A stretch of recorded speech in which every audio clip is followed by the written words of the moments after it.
Hello and welcome to video number 8. This is writing your specifications. So congratulations, by now you have in hand the most important part of the software creation process. Now all we have to do is take everything that we have put together and make it look like it's something that it's an official document that you can hand over to your programmer. Now this is a very, very important part, because if you get this part wrong, your programmer will charge you more money to decipher what you want. So what we talked about in the previous video about the telephone game, where if you tell somebody, they tell somebody, and they tell somebody. Even if it's 3 people, by the time it gets to the third person, it's totally different. So that's why you want to make sure that you have something in a written document, which essentially is your contract. And your contract between you and the programmer, because if your programmer turns around and says, no, that's going to cost more money, or I can't do that because this is not what we talked about, this is going to cost more money, cost more time, you're just going to have to go along with it if you don't have a written contract. So this is your contract, and I'm going to show you how to finalize the document.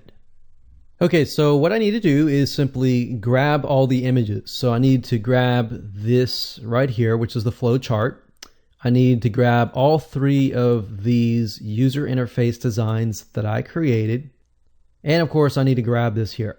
Now, as far as the pictures go, what I like to use is I like to use a program called Snagit. There are many different programs out there. Basically, what you want to do is you want to grab this image and put it into a document. And in this case, we're going to be using Word. Now, if you're using a Mac computer, you can simply click, I believe it's like Shift something 4, and then you can grab the image. But if you're using a PC like me, you're going to need to have a program that actually grabs the screens. So I went ahead and did this for this one, and this one.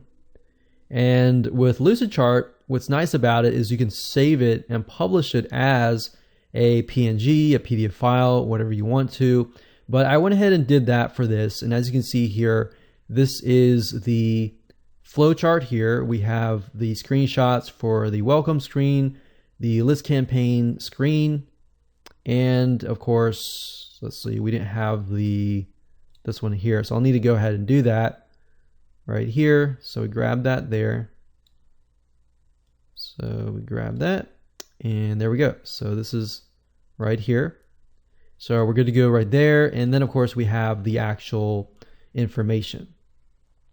So I'm going to go ahead and copy this,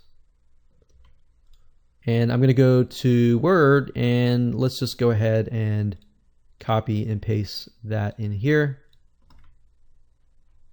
Now I want everything to be uniform and look nice, so I'm going to maybe size it down.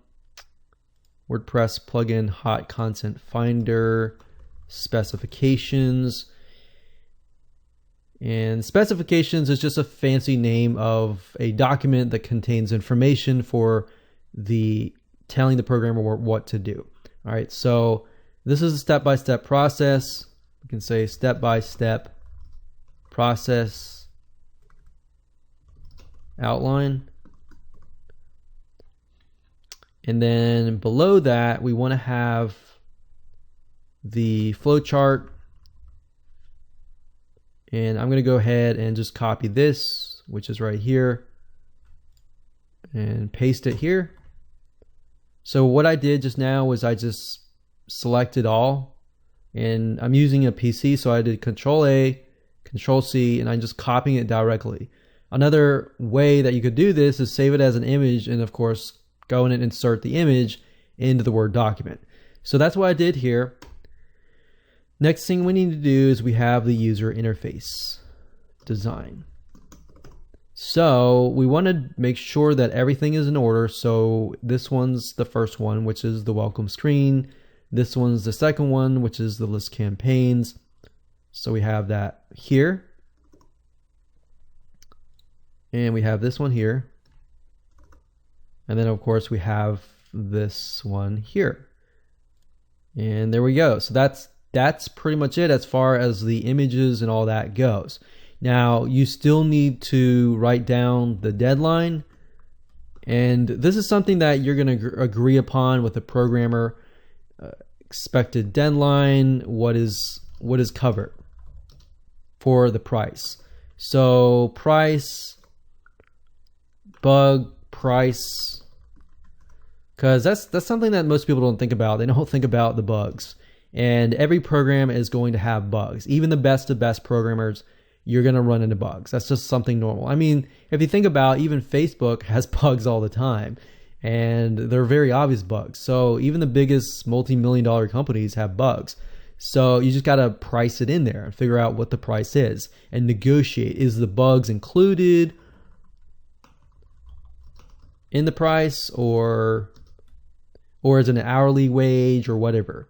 I will say from experience that a lot of programmers will say, hey, I'll do it for like $500 just because they need the money at that moment.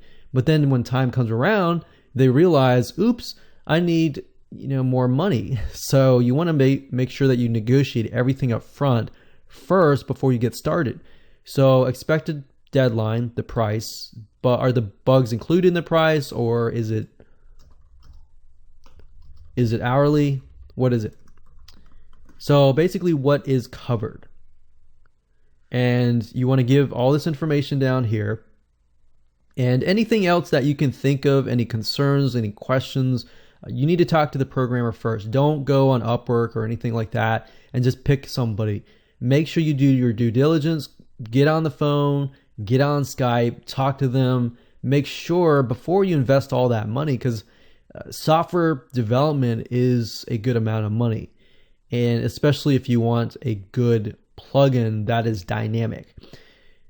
So what I showed you down here though is, and I won't confuse you further, but Google, whenever you create scraping programs, if you decide to go with this, Google does not like to be scraped. So your programmer and you will need to figure out a way around that, which is normally by using proxies. And proxies cost money. The more users you have, the more proxies you will have, and that's something to think about. But obviously, that's why I'm saying don't worry about it right now. When you talk to your programmer, they're going to be able to help you with all that information. All right, so once you're done with that, turn it into a PDF file, and you are good to go.